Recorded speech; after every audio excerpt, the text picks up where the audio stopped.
tengo tenemos 22 reproducciones del fallo que hice ahorita. Yo no, y no puedo borrarlo porque ya me salí, o sea, bueno, los, ¿cómo fue cuál era la palabra? Ahí estamos. Bloopers. Bloopers.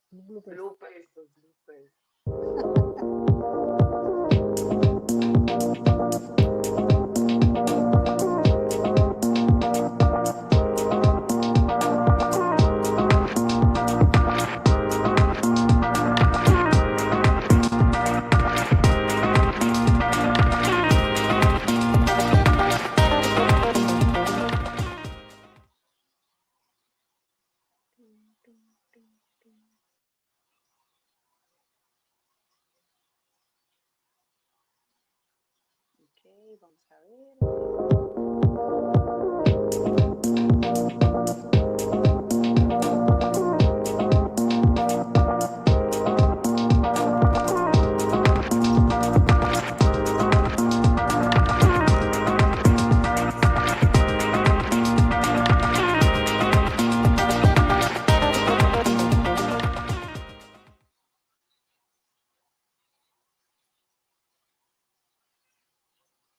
Vamos a ver, ¿será que ya nos escuchan? ¿Pueden confirmarnos si nos escuchan, por favor? ¿Nos escuchan? ¿Nos escuchan? Ahí los que se nos van uniendo. Sí, buenas. ¿Nos escuchan? Prueba número 2.0. Hola, buenas noches, buenas. Buenas. Vamos a ver qué nos dicen. Igual Mónica nos escucha. Moni habla, a ver si se escucha. Sí, sí. Bueno, es que yo aquí con el otro celular. Ya nos escuchamos las tres. Ya, excelente. Bueno, aquí dice Pau Sam que sí se escucha. Un poco bajo, Muchas pero se gracias, escucha. Pau. Bueno, genial. Ok, vamos a hablar más fuerte, pero bueno, ya estamos aquí de vuelta. Hagan caso Conseguimos omiso que al funcionara. like. Exacto, eso es lo importante. Vamos a ver, bueno, esperemos nos puedan escuchar. Como les estábamos comentando, hoy tenemos un tema bastante bonito. Hoy nos acompaña Miriam Méndez, que es psicóloga licenciada en psicología y es colaboradora de Dúo, que es una organización o una asociación que ayuda o se ayuda a prevenir lo que son los suicidios. Bueno, ahora sí, Miriam, muy buenas noches. Esperemos que estés muy bien. Disculpas miles por este inconveniente, pero No bueno, hay así nos ningún pasa con la problema. tecnología a veces. Sí, no pasa nada. Buenas noches para todas las personas que nos escuchan allá al otro lado siendo cómplices de este espacio. Gracias a ustedes, Lai y Moni, por la invitación. Para la organización es un enorme placer tener cualquier espacio que sea posible para hablar acerca de la prevención del riesgo suicida. Muchas gracias por invitarnos. Muchas gracias para nosotros, ¿verdad? Estos espacios son tan necesarios bueno, ahora que hablábamos, ¿verdad? De normalizar en algún momento el poder decir y entender que es una situación de salud mental, que ahora que lo mencionabas en este mes de octubre, empezando octubre, el mes de la salud mental, que viene muy de la mano con lo que es la prevención del suicidio, ¿verdad? Entonces, bueno, te he dicho que tenemos este espacio para conversar un ratito y que nos Ahora que contés, hablábamos, ¿verdad? pues, Normalizar en algún qué hace momento. la fundación y todo lo que tiene que ver con la prevención del suicidio. Sí, tal Bueno, vez que nos ajá, cuentes un poquito con respecto a la sí, fundación primero y ya después vamos a entrar en todo el tema de la prevención. sí, creo que siempre es bueno que la gente conozca cómo surge la organización. Nosotros somos una asociación sin fines de lucro de base comunitaria. Eh, Surge en el 2018. Yo no sé si ustedes recuerdan que en 2018, a mediados de año, tuvimos un repunte exageradísimo de muertes por suicidio, que fue la que dio lugar a que el país aperturara a través de un decreto los espacios formales del Ministerio de Salud para prevención del riesgo suicida. Justamente en ese momento histórico hubo una muerte por suicidio en San Ramón de Alajuela, que afectó de forma muy particular a las personas jóvenes de Occidente, porque esta muerte es de una persona carismática, muy reconocida en la comunidad ramonense entre las personas jóvenes, porque se trataba de un joven fisicoculturista, estudiante universitario, con una familia bien, ¿verdad? De repente una persona de la que nadie esperaba una muerte por suicidio, ¿verdad? Y que vino a poner en el tapete que en realidad el suicidio es algo siempre inesperado, ¿verdad? Y justamente en ese escenario, gente allegada a la familia y que éramos profesionales en psicología, tuvimos como la misma reacción y pensábamos en que no podíamos mantenernos como en esta posición de ser espectadores de las muertes, ¿verdad? Sino que había que hacer algo al respecto. Y coincidimos un grupo de personas profesionales en el interés de hacer algo al respecto. Y así, digamos, nos juntamos inicialmente para conversar sobre lo que estaba ocurriendo y surge nuestra organización que ya lleva un trecho caminado en este proceso y que lo que ha hecho es centrar su trabajo en la parte de la educación y de la prevención, dirigida a cualquier instancia, ya sea una institución, una organización o las comunidades o grupos de personas que quieran conocer y aprender acerca del riesgo suicida y de la prevención. Bueno, qué misión tan bonita, ¿verdad? Y tan necesaria, porque bueno, justamente hablábamos ahora, ¿verdad? Tras cámaras, mientras resolvíamos los fallos técnicos, de la necesidad de que se hable, Sí. ¿verdad? Porque a veces el hecho de que hay un mito alrededor de que uy, no, eso no se dice porque después se le da ideas, ¿verdad? Y que es necesario hablarlo y decir, bueno, lo que decías, ¿verdad? De que eso ocurre de forma inesperada. Sin embargo, bueno, parte de la prevención es poner atención, ¿verdad? A lo que sucede, a las señales, a no dar por sentado una persona que últimamente tal vez su humor está diferente, ¿verdad? Pero bueno, eso justamente queremos que nos contes, ¿verdad? ¿Cómo podemos nosotros como sociedad llenarnos de herramientas que nos ayuden a prevenir esta problemática de salud mental? Porque al final de cuentas es una problemática de salud mental, ¿verdad? Claro, tal vez lo más relevante para iniciar esta parte de la conversación tiene que ver con que una vez que una persona ha pasado por un grupo de personas, hemos vivido una muerte por suicidio, si se hace una revisión en retrospectiva de la situación, las evidencias están a la vista. La gente empieza a encontrar las huellas o las situaciones que nos hablaban del riesgo y que no logramos leer a tiempo, ¿verdad? Entonces es muy importante entender de que efectivamente las personas sufrimos la muerte por suicidio como una cosa que nos parece súbita o que nos sorprende en el momento. Sin embargo, cuando se mira en retrospectiva, uno puede seguir los pasos y encontrar las señales que nos iban diciendo que efectivamente había una situación de riesgo. Cosas tan básicas como las de los procesos de aislamiento que la gente nos expresa, ¿verdad? Tomando distancia o tomando distancia de actividades que le eran comunes, ¿verdad? Por ejemplo, la gente que le gusta hacer algún tipo de deporte o que tiene alguna actividad en la que ocupa Necesito el cargador, se me está descargando. Me esta moví de persona, ahí, no, pero Moni tiene esta, un problemita técnico. se fue a buscar el El cargador. cargador.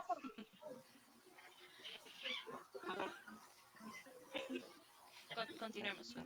Ok, no, que lo que decía es que estas situaciones en donde la gente toma distancia de algunas actividades que le son comunes, por ejemplo, si una persona tiene la común situación de que cada fin de semana le gusta reunirse con sus amigos e ir a mejenguear, ¿verdad? Y de repente pierde el interés por esa que es una actividad que ha tenido, digamos, toda la vida, o empieza a aislarse o a dejar tal vez es una persona que le gustaba mucho ir a la iglesia y de repente deja de ir a la iglesia, ¿verdad?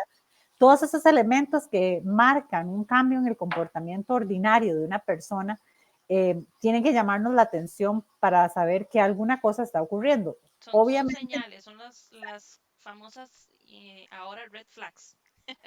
Exactamente. A ver, cualquier situación de estas lo que nos invita es a que nos preguntemos qué está pasando con el otro, ¿verdad? Porque la gente vive muy ocupada y muy distraída, y a veces perdemos de perspectiva cosas que están al alcance de la mano, de darnos cuenta que están ocurriendo en nuestro entorno y en la gente que convive con nosotros, y no logramos hacer las intervenciones o las preguntas a tiempo, ¿verdad? He notado que dejaste de hacer tal cosa, o estoy notando que estás comiendo muchísimo más que de costumbre, o que dejaste de comer. ¿Te está pasando algo? ¿Tenés alguna dificultad, alguna preocupación? Esa apertura de la conversación, de repente, por la vida apresurada que llevamos y la poca atención que le prestamos a las situaciones cotidianas, pasan de largo y no logramos hacer una lectura apropiada de esos, que pueden ser señales que vistas a tiempo pueden ayudarnos a tener esa conversación tan importante que podría contener una situación de riesgo suicida. Totalmente. Miren, a veces cuando las personas están con problemas, ¿verdad? De depresión, de ansiedad, pues se pueden generar esos pequeños desajustes emocionales y generar tal vez esos pensamientos, ¿verdad? Suicidas. Sin embargo, al momento de llegar a abordar a la persona o preguntarle, en muchas ocasiones recibimos algunas negativas, ¿verdad? O incluso hasta se pueden llegar a molestar por el hecho de que me vas a decir que soy loco, yo no coopero al psicólogo, yo no coopero al psiquiatra, todo ese tipo de situaciones. ¿Cómo se puede hacer el abordaje, como lo decías anteriormente, preguntándole por ciertas actividades? Pero si esa persona no quiere o rechaza tal vez la ayuda que nosotros le estamos dando, le estamos extendiendo, ¿cómo podemos abordarlo para que no se sienta ofendido, podríamos decirlo? Bueno, a ver, las personas que están sufriendo una situación de riesgo suicida están en un estado de vulnerabilidad, y por lo tanto también podríamos tener una lectura, digamos, como de estar siendo observados, o de estar siendo molestados incluso por una preocupación que podrían leer como no genuina, ¿verdad? Quizás lo más importante que las personas tenemos que entender es que si nos vamos a sacar a una persona que tiene un cambio de comportamiento, o que nos preocupa que le esté pasando algo, tenemos que hacerlo de lo más genuino de nosotros mismas, ¿verdad? No debe ser una cosa fingida o poco comprometida. Sí, o del juicio, ¿verdad? Tiene que ser siempre muy comprometida, porque estas personas, usualmente lo que hay detrás del riesgo suicida es una sensación de abandono o de sufrimiento en silencio, donde nadie comprende exactamente lo que estoy sintiendo. Entonces, si alguien me pregunta y yo no percibo que hay un genuino interés en esa respuesta que el otro me da, buena pregunta que me están haciendo, perfectamente puedo ser evasiva de las respuestas que pueden orientar a la persona. Creo que es fundamental entender que las conversaciones tienen que estar alineadas en la búsqueda de los datos acerca de lo que le está pasando al otro, ¿verdad? Y como decía Moni ahora, nunca ninguna de nuestras expresiones deben ir dirigidas en forma de juicio, o de una crítica, o haciéndole ver al otro lo mucho que tiene en su vida maravilloso que debería apreciar, ¿verdad? Porque ese finalmente también es un juicio. Si a mí Moni me dice que está triste y que no siente que tenga ganas de seguir viviendo, y yo le digo que cómo se le ocurre pensar eso, que si no ha pensado en su esposito tan lindo, y que si no ha pensado en sus niñas tan preciosas, ¿verdad? De repente lo que hago es cargarla más de culpa. Claro, sí. No la estoy escuchando, estoy haciendo un razonamiento desde mí que la termina cargando más, ¿verdad? Y de repente entonces, si ella tenía alguna intención de contarme lo mal que se sentía, dirá, no, Miriam piensa igual que todo el mundo, que yo debía estar contenta y no triste, ¿verdad? Y ahí es donde hacemos lo contrario de la prevención. Totalmente. Y eso también, probablemente el juicio generalmente no es con mala intención, sino como tal vez desde la forma del razonamiento frío ay, ¿cómo se te ocurre? ¿Por qué? Mira todo lo bonito que tenés en la vida, ¿verdad? Tal vez es una Pero reacción normal que tenemos. Ajá.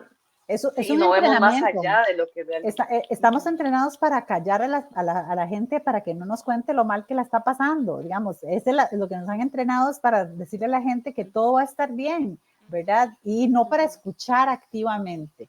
En el riesgo suicida siempre lo importante es decirle a la persona, uno podría ni siquiera saber cómo responder a lo que le está diciendo el otro. Yo podría decirle, Moni, no tengo idea de cómo te estás sintiendo, pero yo quiero escucharte, decime para poder tratar de entender lo que estás sintiendo. Te prometo que voy a hacer mi mejor esfuerzo para escucharte con atención, ¿verdad? Eso es mucho mejor que tratar de encontrar las cosas maravillosas que rodean a la vida de Moni y tratar de hacerla sentir bien diciéndole que su vida es perfecta, ¿verdad? porque en medio de estas cosas que tratamos de encontrar como las razones para seguir vivo, se encuentran justamente los fenómenos que están llevando a la persona a la crisis, ¿verdad? Porque la persona perfectamente podría estar diciendo que no se siente suficientemente competente para la crianza de sus niños, o porque la persona no se está sintiendo completamente segura de que si lo que quería era realmente estar casada y tener niños, ¿verdad? O sea, no sabemos lo que hay en la cabeza de la persona. Entonces, la primera cosa es aprender a escuchar callados, ¿verdad? ¿Qué es lo que le está pasando al otro? Una escucha realmente atenta de lo que le está pasando al otro. Ahora que hablábamos un poco... Miriam, perdón, Dale, iba a María. hacer una pregunta que me ocurrió. Sí, sí. Todas las personas con ideaciones suicidas o, ¿verdad? O que tienen riesgos suicidas, ¿tienen depresión? No, eso es muy importante. Es muy importante lo que acabas de preguntar, porque es un mito también que la gente considera que toda la gente que está deprimida quiere morirse, ¿verdad? La depresión es una situación de salud mental que con un tratamiento apropiado, a veces medicamentoso, ¿verdad? Puede tener una recuperación y en las que no necesariamente aparece en algún momento el pensamiento o el riesgo suicida. El riesgo suicida está más asociado a una sensación de desesperanza absoluta, ¿verdad? De pérdida de fe en la vida. Hay eventos que pueden estar asociados a la violencia, a la enfermedad mental, efectivamente, algún tipo de enfermedad mental, pero no necesariamente una persona con un riesgo suicida tiene un problema de salud mental. Lo que tiene es un estado de desesperanza que no le permite mirar más allá de la situación que tiene en ese momento. Y hay un dolor emocional que es tan fuerte que no le permite comunicarse ni escuchar las cosas que tienen positivas su vida y la vida en general, ¿verdad? Y es ese dolor y malestar emocional lo que la persona quiere silenciar. No es ni siquiera acabar con la vida lo que realmente es el objetivo. El objetivo es silenciar el malestar. Entonces, no todas las personas que tienen depresión, pues, tienen estos pensamientos suicidas, ¿verdad? No. El tema del suicidio, pues, normalmente, como lo hablábamos al inicio, se intenta como no hablar o tapar, ¿verdad? Se intenta tapar porque sabemos que hay un, ¿cómo se llama? Un Mito. proceso, ajá, de que pues entre más se hable, pues puedes incitar, ¿verdad? ¿Cómo lo podemos abordar a nivel general de una manera sensible y que sea efectiva para evitar que Entonces, sea no todas las un personas que juego tienen dominó, por así depresión, decirlo? pues tienen estos pensamientos Bueno, suicidas, ¿verdad? en los medios de comunicación, una de las cosas El que tema sí se ha del estudiado y cómo se conoce abordar a nivel perfectamente es que el general manejo, por de ejemplo, una que hacen manera los medios de sensible y que sea comunicación de efectiva una para muerte por evitar que sea suicidio un juego dominó. puede generar lo que se conoce como el efecto Werther, que es el efecto de provocar encadenamientos de muertes por suicidio, ¿verdad? ¿Recuerdan ustedes cuando tuvimos aquella serie de muertes en el puente del Saprissa? ¿Verdad? Bueno, esos hechos que se dieron en torno al puente del Saprissa se estaban replicando recientemente en el puente Rafael Iglesias en Grecia. Y justamente hace unos días colocaron ya las barreras físicas para que el puente sea un sitio menos propenso a que la gente cometa suicidio desde ese lugar. Esto tiene que ver con la forma en que la prensa maneja el tema del suicidio, coloca en el escenario público y en el ojo público una situación que convierte a un lugar o a un tipo de situación en un ícono de la muerte por suicidio, ¿verdad? Y la gente entonces empieza a posicionar ese lugar o esa condición como un sitio al que puedo acudir para terminar con mi vida. Y ese efecto efectivamente tiene que ver todo con la manera en que lo está manejando el medio de comunicación o los medios de comunicación. Sin embargo, lo que es contrario a esa situación, digamos que tiene que ver más con las muertes públicas, por ejemplo, de estrellas de cine o actores o cantantes, por ejemplo, que tienen un efecto efectivamente de contagio, que es como se conoce, no es real cuando estamos hablando de la prevención del riesgo suicida, cuando le damos la posibilidad a la gente de realmente conversar como lo estamos haciendo ahora y hacer preguntas de forma directa sobre el suicidio, ¿verdad? Y no tener el temor de que la pregunta provoca o incita. Y en todo caso, si la persona tiene inquietudes específicas con respecto al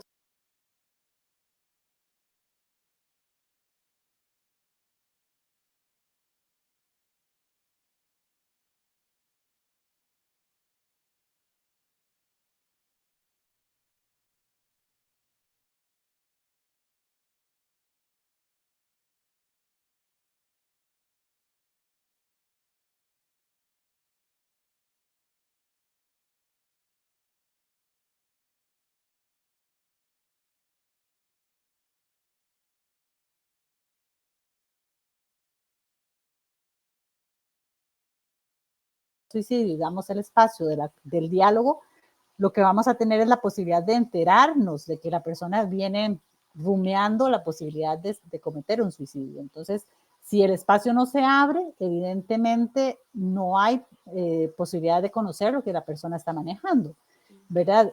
Ahora, lo que sí tenemos claro es que las personas tenemos que tener la educación más básica y el entrenamiento mínimo para abordar el tema de forma apropiada, ¿verdad? En eso se constituye esto que estábamos hablando acerca de saber, por ejemplo, que es una persona, no vamos a pensar que cualquier persona que tiene una situación de diagnóstico por depresión, entonces es una persona que tenemos que andar cuidando porque seguramente se va a suicidar. Eso es irreal, es un mito y no se corresponde con la realidad.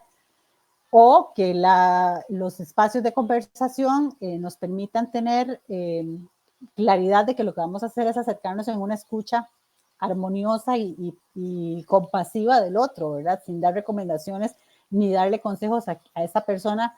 Hay gente que, por ejemplo, acude a las alusiones religiosas, por ejemplo, ¿verdad? ¿Cómo se le ocurre si Dios no quiere que usted haga eso? Busque a Dios. ¿Verdad? Busque a Dios, usted lo que necesita es de Dios, ¿verdad? Falta de Dios lo que... Exactamente, entonces ese tipo de comentarios lo que hacen es argumentar mis creencias. Yo no estoy tomando en consideración cuáles son las creencias del otro o de la otra persona. Y en este proceso de educación que hacemos desde EDU y que ustedes están haciendo el día de hoy con este espacio, lo que queremos es que la gente sepa que lo más importante es que escuchemos a las personas sobre cómo se están sintiendo y que es mucho más saludable que yo le diga a la persona, no tengo idea de cómo ayudarte, pero te prometo que voy a buscar contigo una forma de que esto que te está pasando pueda resolverse. Porque al final el suicidio es una medida extrema para silenciar un dolor profundo, un dolor emocional que es abrumador, pero que es temporal y que la persona necesita entender que ese dolor emocional que siente va a pasar y que si hace un acto suicida es una cosa definitiva que no tiene forma de regresar al punto anterior. Miriam, ¿qué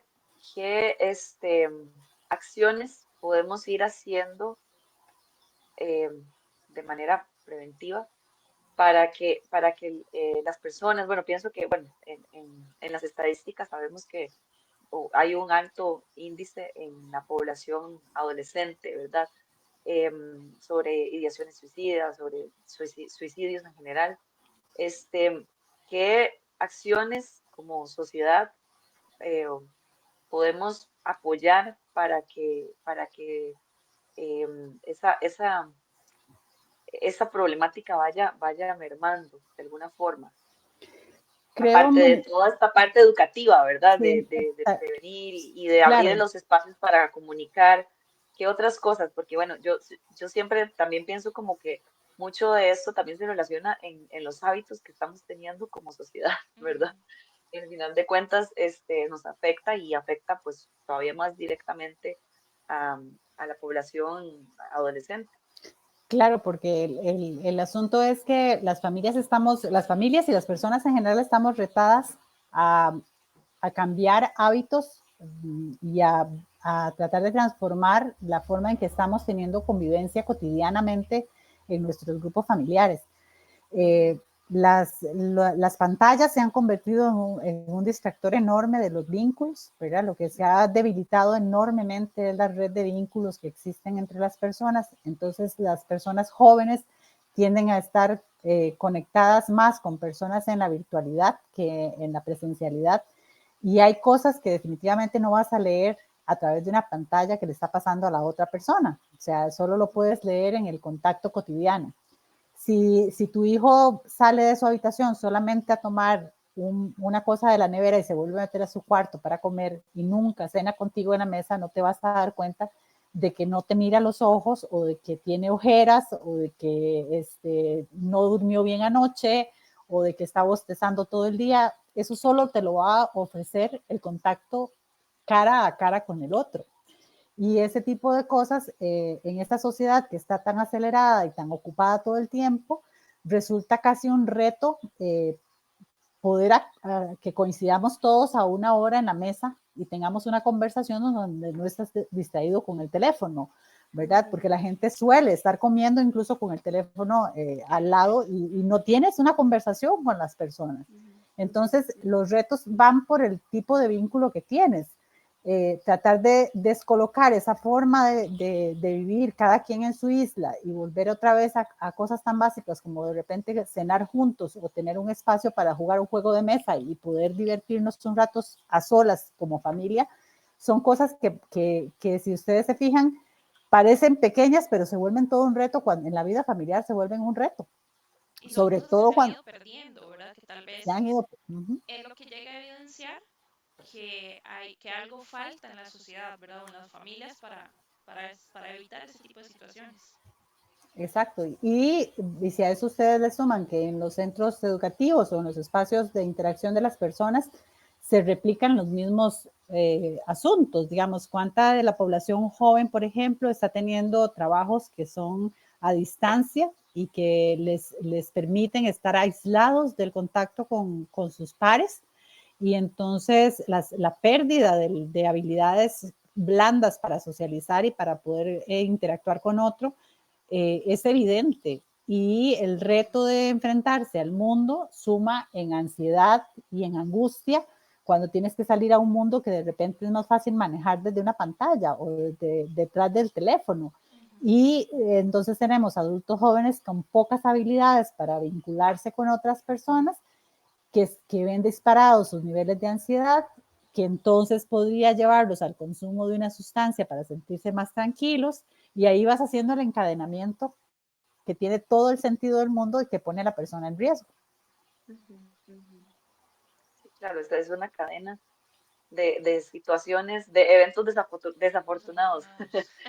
Este, porque al final de cuentas eso es lo que sucede, ¿verdad? Que los hábitos a los que ahora estamos, vamos a ver, y no es que el suicidio no hasta ahora exista, No. ¿verdad? Siempre ha existido. Sin embargo, ¿cuál crees vos? Bueno, aparte de lo que decías, ¿verdad? De todo lo que has dicho, de esta sensación de desesperanza, de que la vida pues no vale la pena vivirla. em, ¿qué factores crees vos que hacen o detonan todavía más a la población este, a tener este riesgo suicida? Desgraciadamente, Monile, yo creo que una de las cosas más graves que nos están pasando es que tenemos una sociedad cada vez más violenta y tenemos una juventud enfrentada a situaciones de violencia dentro y fuera de la casa y diferentes formas de violencia que acosan a la persona y que le hacen, que debilitan sus habilidades, debilitan su convivencia sana y plena, su disfrute de la vida. Y esa convivencia con estados de violencia y alteraciones del estado de ánimo de otras personas, evidentemente generan una dificultad en la lectura de lo que le está pasando al otro, primero, pero también en la posibilidad de comunicar o de sentirme plena como persona. Si a eso además le sumamos que tenemos, digamos, hay que leer con claridad que también algunos asuntos que tienen que ver con la forma en que nos estamos alimentando perjudican la salud mental de las personas. Los psiquiatras han investigado ampliamente cómo los alimentos altos en azúcares y altos en grasas están asociados a estados inflamatorios que alteran el cuerpo y que generan cortisol y que por lo tanto hay una situación a nivel endógeno, orgánico, que está provocando un estado anímico alterado, ¿verdad? Y las personas seguimos consumiendo hamburguesas y Coca-Cola y, ¿verdad? Pero es solamente los jueves. Sí, exacto. O sea, no pasa nada con que comamos alguna chuchería y precisamente parte del entrenamiento social que como familia podemos hacer es que nuestros hijos y hijas entiendan que podemos comer chucherías una vez a la semana y no pasa nada, porque el cuerpo está habilitado y capacitado para manejar eso. ¿Qué es lo que no estamos capacitados para manejar? Que consumamos 3 veces al día la chuchería todos los días de la semana y que el azúcar esté hasta el tope en nuestro cuerpo. Que desayunen taquis. Yo he visto a mis estudiantes desayunando taquis. Sí, o desayunan Coca-Cola con Oreos, ¿verdad? Ustedes imagínense la bomba de azúcar que es aquello en el cuerpo y lo que eso significa a nivel del organismo y que entonces no sabemos si lo que estamos viendo es una situación propiamente orgánica o si asociado al orgánico estamos viendo además una persona que está sometida a un alto nivel de estrés a nivel de su entorno familiar o del colegio, el bullying o cualquiera de estos fenómenos que tenemos de violencia, que van a disparar condiciones que son perfectas para crear el caos y el riesgo suicida. Entonces no solo van de la mano las situaciones a nivel social que se puedan dar, ¿verdad? Situaciones de lo que decías de violencia, sino también los hábitos tan básicos como la alimentación, como el sueño, ¿verdad? Todo esto son, más bien, deberíamos de verlo como un factor preventivo, de que si lo hacemos bien, nos vamos a sentir mejor. Cosas tan básicas, Moni, como poder salir a caminar y tomar el sol, por ejemplo, ¿verdad? El efecto que tiene el sol en nuestra biología, en nuestra bioquímica, y que de repente la gente no le pierde, ¿verdad? Lo da por sentado, no caminas ni los 500 metros que hay entre tu casa y el trabajo, sino que vas en el carro, ¿verdad? Y nunca tomas el sol. Entonces, más ahora con el tema de la virtualidad, ¿verdad? Creo que eso también se llega a perder en el momento en que empieza la pandemia, nos vuelven todo virtual, entonces olvidamos, ¿verdad? Salir a caminar por lo menos 5 o 10 minutos para que nos pegue el sol. Así es. Y todos esos elementos que están en nuestro entorno y que tienen que ver con cosas, algunas que controlamos, otras no las controlamos porque dichosamente en la latitud donde vivimos, el sol es una cosa que tenemos todo el tiempo allí, que solo es cuestión de que tomemos la determinación de salir a caminar bajo el sol, pero necesitamos estar clarísimos de que nos tenemos que ocupar de nuestra salud mental en todos los momentos, desde lo que consumo, incluso, digamos, por ejemplo, las cosas que miro en la televisión o en las redes o en las series de televisión, ¿qué estoy consumiendo? ¿Cuál es el contenido que estoy consumiendo? En la música, por ejemplo, ¿sí? Todo eso influencia en nuestro cerebro, influencia la química de nuestro cerebro y tenemos que prestar atención porque, bueno, un cerebro con un estado anímico depresivo va a buscar alimentar el proceso depresivo endógeno que tiene. Y entonces, igual que pasa con la sustancia que está ingiriendo su cuerpo, la música genera un estado de dependencia y de ciclo de repetición emocional. Así que también las melodías que escuchamos afectan nuestro estado anímico y tenemos que prestar atención también a qué estamos escuchando. Sí, bueno, y en una de las... Perdón, te he interrumpido demasiado. No, que es importante pues tener en consideración esto, ¿verdad? Porque en muchas ocasiones nos dicen, tiene que tener cuidado con lo que consume. Y todo el mundo cree o relaciona el consumir con comer. Y no es solamente eso, ¿verdad? Es lo que escuchamos, lo que vemos, lo que hablamos. Todo eso influye, ¿verdad?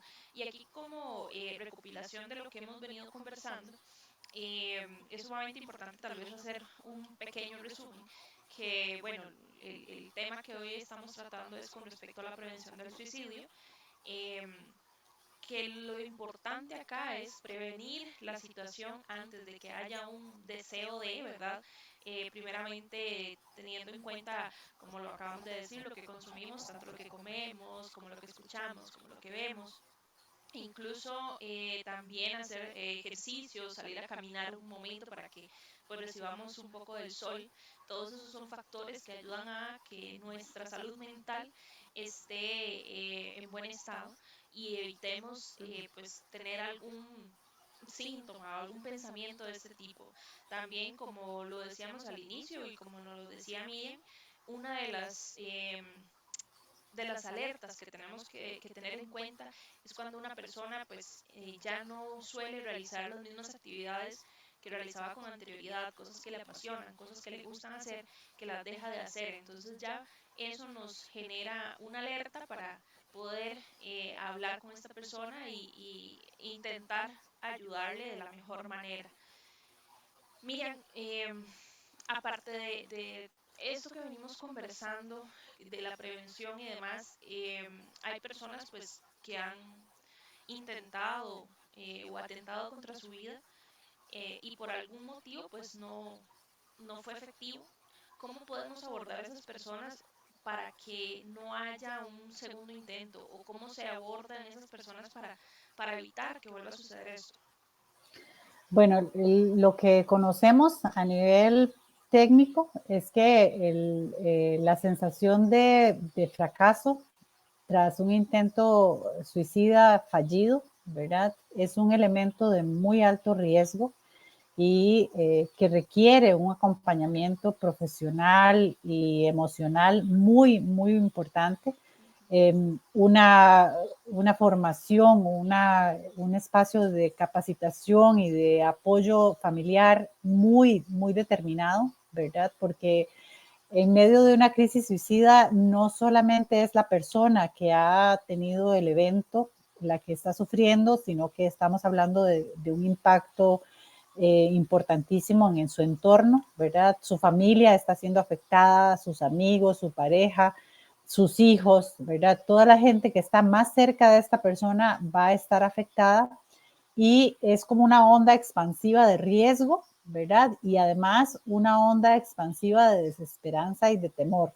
Y el sistema de salud costarricense ha estado sufriendo la catástrofe de enfrentar el fenómeno del deterioro de salud mental sin que hayan condiciones para poder ofrecer una atención médica y psicológica apropiada. Y quizás ese es el peor de los escenarios, digamos, que tenemos y que las familias debemos asumir que una vez que se presenta un evento de estos, nuestra tarea más importante está en torno a la actitud compasiva, cercana y afectuosa con la persona que ha sufrido el evento, teniendo en cuenta que uno es parte de ese lugar de duelo y de daño, ¿verdad? Y siendo compasivo con uno mismo, porque muchas personas sufren pensando que no he sido suficientemente buena mamá, no he sido suficientemente buena esposa o buena hija, y yo debía haber hecho algo más, yo debería poder prever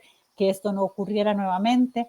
Cuando el fenómeno suicida y el riesgo suicida aparece, no tenemos una forma realmente de poder prever que no va a repetirse o que no va a concretarse.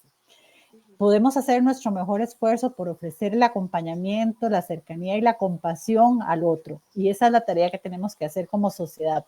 Todos deberíamos estar comprometidos a ser mucho más amorosos, cercanos y compasivos con los seres humanos que nos rodean. Porque también, Lai y Mónica, es indispensable entender que el riesgo suicida es algo que puede tocar la puerta de cualquier ser humano. O sea, no hay nadie que esté exento a pasar por ese tramo de vida en donde el mundo se te pone oscuro y miras a través de un agujero pensando que no existe solución a tu situación y que al final esto duele tanto y es tan imposible de tolerar que la única forma de librarme de esto es muriendo. Y tenemos que entender que la ideación suicida es un fenómeno humano. Nos ocurre a cualquier persona podemos vivir ese episodio. Y por lo tanto, entonces, con esa mirada, tendríamos que tener una necesaria misión de ir por la vida tratando de ser lo suficientemente cuidadosos para observar al otro y para ofrecer una escucha compasiva y una mano amiga para poder darle esa otra oportunidad a la persona, ¿verdad? Que es un poco el eslogan de nuestra organización, ¿verdad? Dame una oportunidad de saber lo que te está pasando, ¿verdad? Dame la posibilidad de escucharte y de apoyarte para poder pasar por aquí. Acá tenemos una pregunta que nos hace Luis Gustavo Monge. Muchas gracias a Luis Gustavo por estar conectado con nosotros en este momento. Dice, cuando detectamos a una persona con estos síntomas, ¿a quién se debe acudir primero? Bueno, es indispensable entender también que en la escucha debiéramos tener la posibilidad también de conocer cómo valorar un poco el riesgo, el nivel de riesgo que hay.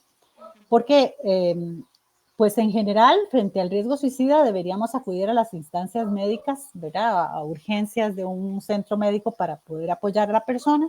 Sin embargo, a veces el tener que ir a urgencias, hablar de lo que me está pasando o de lo que siento que la persona está viviendo, puede ser demasiado abrumador y más bien tener una respuesta negativa de parte de nuestra posibilidad de llevarle al centro médico. ¿Qué tenemos que contemplar? Cuando analizamos el riesgo, tenemos que tener claro que no es lo mismo una persona que tiene una idea de muerte. Esto quiere decir que ha pensado o ha dicho cosas como, por ejemplo, a mí me gustaría dormir y no volverme a despertar nunca más. O yo sería feliz si me quedara dormida para siempre, ¿verdad?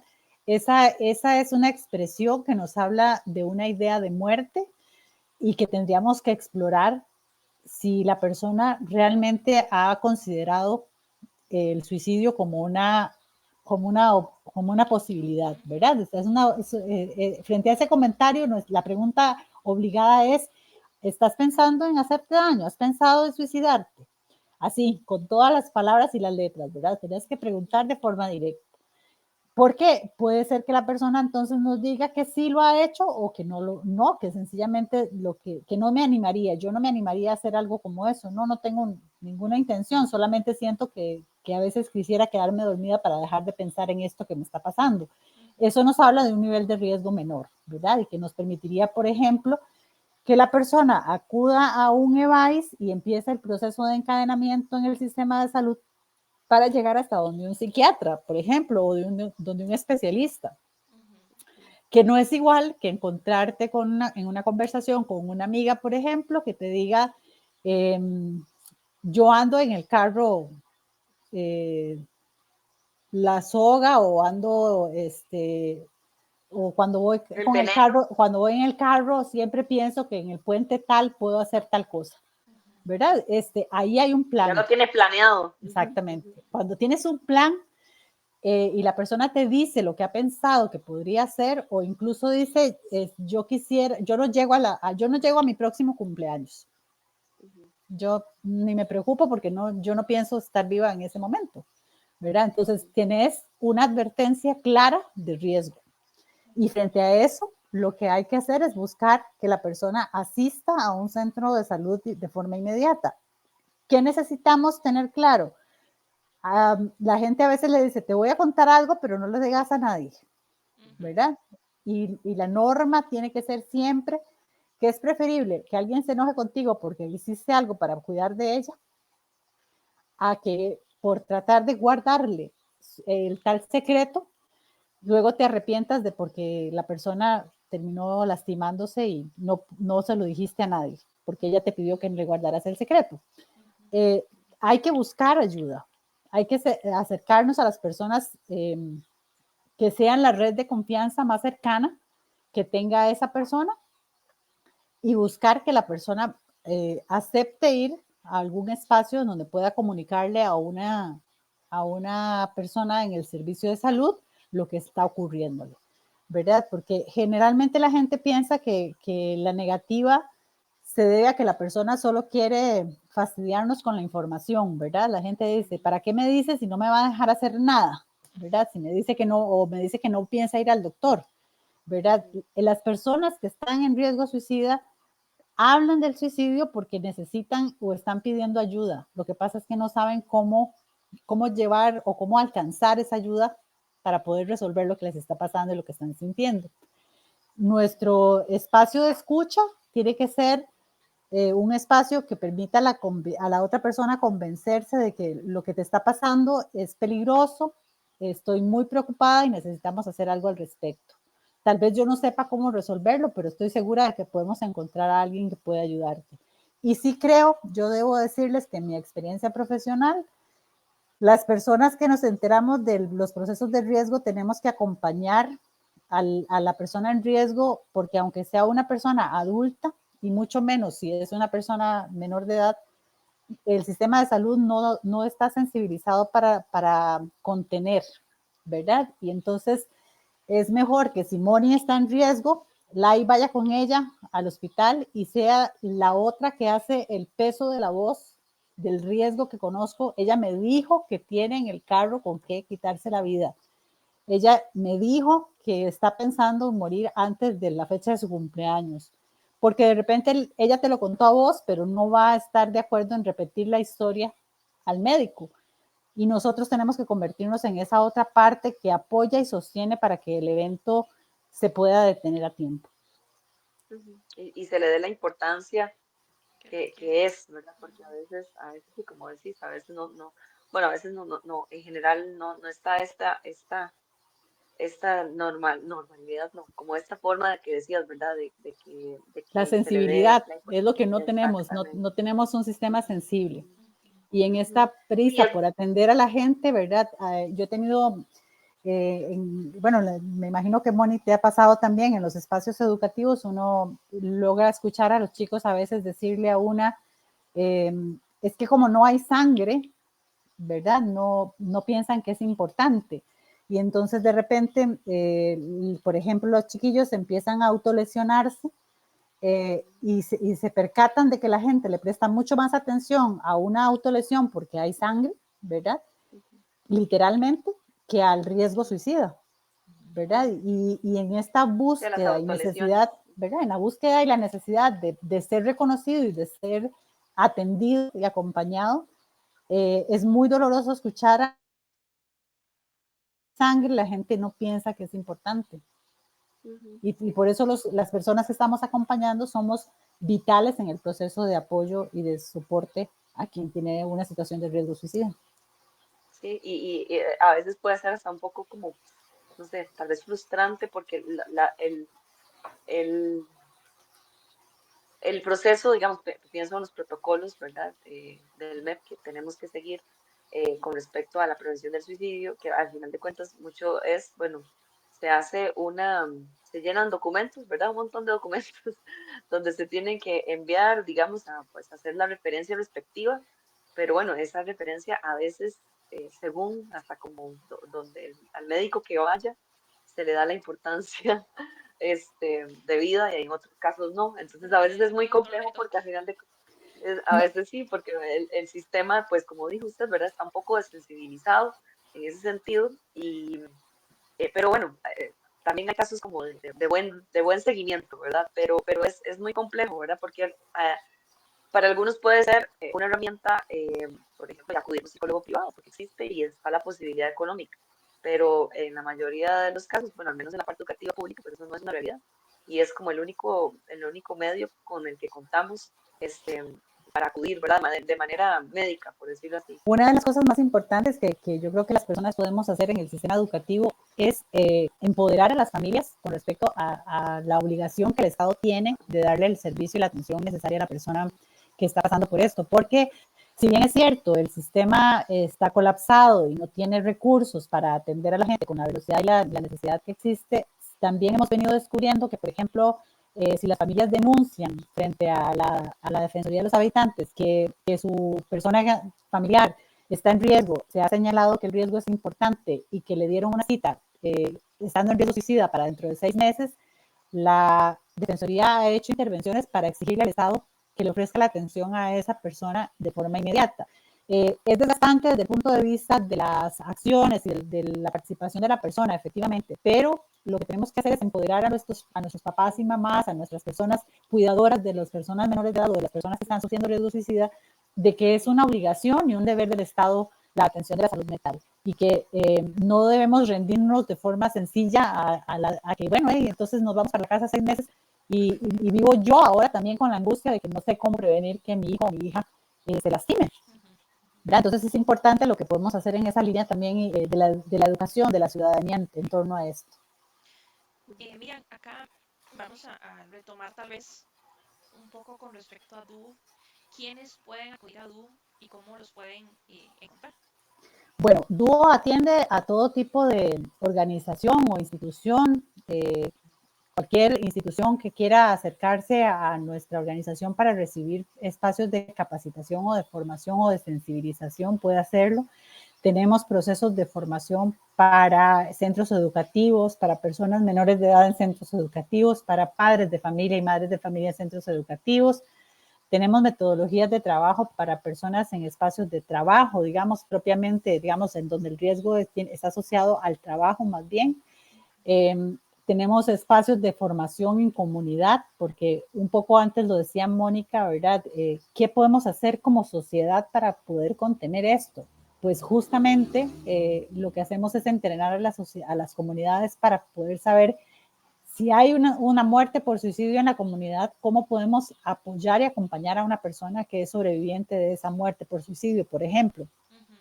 Pero también como comunidad, cómo somos una comunidad que le da soporte y acompañamiento a sus personas jóvenes o a las personas que están en riesgo. Entonces, nuestro entrenamiento puede ir a través, digamos, de asociaciones de desarrollo o grupos organizados en una comunidad. Solo necesitamos que quien quiera que quiera recibir un espacio de formación envíe un correo a nuestro correo occidenteduo@gmail.com y ahí lo que necesitamos saber es a dónde nos necesitan, cuántas personas son las que necesitan nuestra participación, qué tipo de intervención es la que quieren recibir a nivel comunitario, a nivel de la organización, a nivel de la institución, y qué les motiva a acercarse a la organización para pedir ese apoyo. No hacemos atención de situaciones directamente clínicas o de apoyo o acompañamiento profesional. Nuestras profesionales están capacitadas en lo clínico, son especialistas en suicidología, pero ellas trabajan en su consulta privada precisamente atendiendo esto. Entonces, nuestra labor voluntaria tiene más que ver con la parte de formación, sensibilización y prevención. Perfecto, bueno.